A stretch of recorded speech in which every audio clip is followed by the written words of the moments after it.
Hey guys, so it's day 3 of Etheria Restart's global launch, and for this one I kind of want to touch base and talk about some of the most impactful units that really have been popping up a lot in both PvE and starting PvP. So I've been playing Summit Arena. I got decently high up. I'm gonna go more into it. I played I played 14 matches. I lost one. That one was just not a good match, but besides that, they've all been going pretty well. So I'm quite happy with that. And I've been seeing, I guess, patterns of units you'll see in a lot of the PvE modes, right? And the PvE modes would include like Grim Pursuit, Threshold. I don't really count these two because these are like a bit simple, right? They're very simplistic. Besides, oh dude, Constant Messiah is a beast, bro. It's so annoying. And then of course counting like Anasync Echoes and like Ember Trek, shit like that, right? So counting that and PvP, I want to touch base on like the two most impactful units in just the game as a whole, early like launch, and then also go into I guess you could say honorable mentions for really good units that you're gonna want to build also. While I did do my top 10, these aren't gonna be like some you're seeing on top 10 because this is more early game progression that I'm talking about. Now, especially if there's some units you don't feel like too comfortable having long term, just keep in mind there's 5 Animus reconfigures, so you get to just get all your materials back for what you put on a unit. So just keep that in mind. Like for example, look how much I'd get back for Leon, right? So just keep that in mind when you're building units. Now, let's start with number 1. That is very loud. That is very loud on my end. It's gonna be Leon. Leon is really good. Now, why she's good is for a couple of reasons. First of all, she's good in generic PvE content, right? Like, okay, wait, hold on. These voices... Like, she's really good in generic PvE content, especially Grim Pursuit. I find myself using her a lot, and that's because her ult is going to steal turn meter, but more than just stealing, it also gives it to her, right? So it takes it away from the enemy, giving it to her, and that's going to allow her to get an extra turn in to then get her skill 2. Now, why the skill 2 strong is because it's 140 times 3. Times 3, right? That right now is going to be 420, right? Where this is 280. So this, while it is random, it's going to do more damage. Right, in total, it's going to do more damage single target. Considering that, especially if it's, what's it called?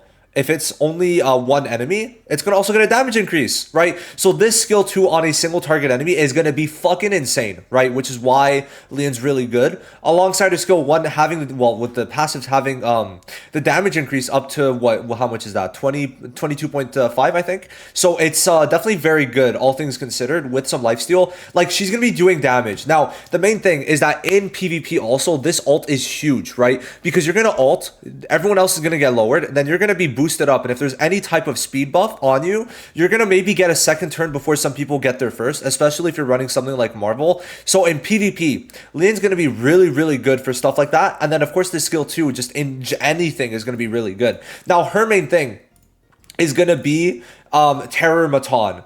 Terror Maton is really gonna be her bitch early on, yeah, for sure. Now why that is because obviously she's type advantage, right? And especially with Rilmocha, which guess what is the next person we're talking about, especially early game, these two are gonna be a beast together. They just target the main boy, right? Does it? Oh, I guess it's because I'm in the normal battle, but basically like they target the main body and then they're just going to be able to both go crazy on damage, right? And yeah, that's why I think Leon is just really good. And also you have to build her for the hyperlink charter, so there's no reason not to actually build her, okay? Keep that in mind, like Leon just is that good. Next up, Rilmocha. So she's, I would say early game a bit worse in PvP, but she makes up for being really good and also long-term good in Doki Doki. So Leon, the thing is, Terror Maton, at some point, most people are going to switch to Chloros. Is it possible to do with Leon? Yes. Are most people going to still switch to Chloros, especially like your actual whales? Yes. But she remains good. Rilmocha remains good, and you're pretty much going to use her, to my understanding, until the end of Inferno, right? I think everyone's on Nightmare 3, and like, bro, 4-person clear for Rilmocha. Most people clearing are actually Rilmochas, right? That's what I'm trying to say.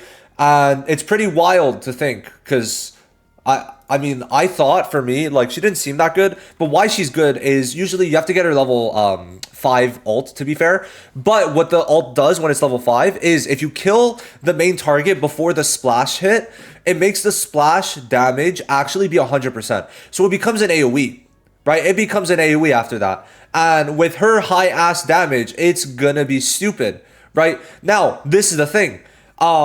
Reduces all her Animus skill cooldowns by 1 turn after each kill. So when she's doing an AoE kill, she's immediately going to get her ult back almost, right? Which is absolutely ridiculous. So yes, she has some insane, ridiculous damage for an AoE. And then, of course, is going to get her ult again and stun, which remember, on Doki you want to stun, but mainly you're using Rilmocha with, I mean, did I show it? I don't think I even showed my, my team. But for here, this was the team I used, right? And Rilmocha, like, look at that. SR, SR, SR. Like, it's literally Rilmocha and a featured fucking SSR, right? And almost everyone wants Freya, so this team is so free to play. And Rilmocha is just going to be an absolute beast, right? In Doki Doki. Pretty good in early terror, right? Let me just reset this. All right, here we go. Perfect.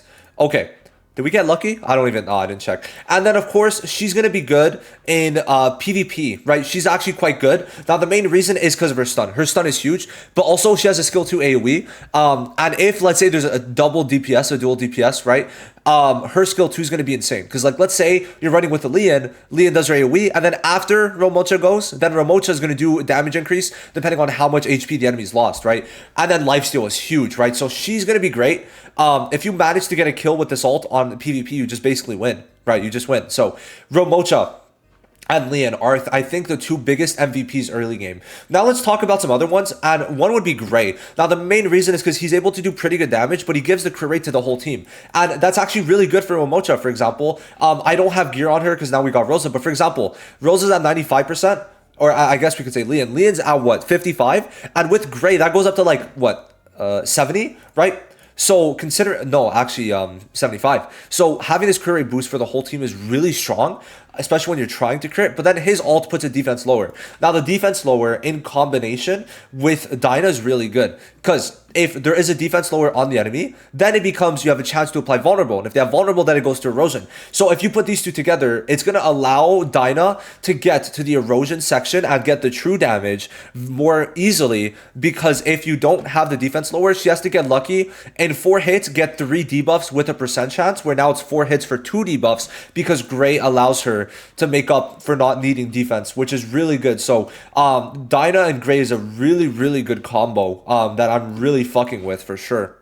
And then, of course, for Doki, Kazuo the Reverie is pretty much a necessity if you're running Rilmocha. The main reason is because she's going to basically always guarantee stun almost, because there's 3 chances for her to stun with the slumber, and then when that happens, Rilmocha is able to do her normal damage without the damage reduction, and then of course this is going to increase damage if Rilmocha attacks with this on. So it's a very nice combo. A lot of 4-stars are great, right? I'm starting to see Marvel come more into play, especially in things like Grim Pursuit. I think Marvel is absolutely phenomenal, and he's going to be very phenomenal. Right now I feel like my Marvel is almost a fucking DPS. I mean, let's check it out. I kind of want to show you guys, but Marvel like weirdly does good damage. I'm like very confused, but he weirdly does do good damage. I don't know if we'll see it, but like 8k is kind of fucking crazy, right? Of course, and look at that Leon damage, right? Just to show, Leon has very, very good damage, but so does Marvel weirdly. I think it's also because we do have a shell to increase his damage, right? So we have to keep that in mind, but still, it's like, damn, bro's still only at 1500 attack and still doing pretty fucking good. Like, what's my Rose at? I mean, yeah, I guess he's pretty high up then. No, he is actually pretty high up. The last unit I just want to mention is Freya. I do think Freya is worth it going on the featured banner, just because, like, you kind of, like, especially as first pick PvP, she's so strong. You're going to need her for Doki. I think she's going to be really good for Terror. I'm not too sure about Aurora, but I could definitely... nah, I don't think she'd work too well in Aurora, now that I'm thinking of it. Yeah, no, she's not good because she's gonna be type disadvantage. So, and also that's gonna be make it harder to put her debuffs. So keep that in mind.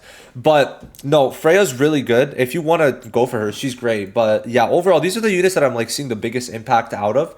I think Lian pretty much right now is like one of the strongest units. But I think after like week 1 or 2, she's gonna fall off a cliff probably, especially once people start bringing Chloros into the mix, which is very unfortunate. We only got one dupe. I think out of everyone, Chloros being max dupe would have been much better, especially better than Dark Sonya. But hey, if let's say Dark Sonya gets a like I guess the limited time dot SSR to work with her instead of Fangus, I think Dark Sonya is gonna be great. Yeah, actually, I think she's gonna be great. So that's it for the video. Let me know where you're at in Etheria Restart right now. I'm having a lot of fun. Almost done for the day, and yeah, I mean it's 12. It's noon, so I'm basically done for like another 8 hours. That's great. I'm very excited. What's the reveal tonight? Yeah, future game show. They're probably going to show some Seven Deadly Sins origin stuff. So I'm probably going to make a video on that tonight, but that's basically going to be it. So I'll see you guys in the next one. Make sure to stay up to date with your hyperlink charter. Thank you for watching. Like the video if you haven't yet. Subscribe if you're new. I'll see you in the next one. Bye-bye.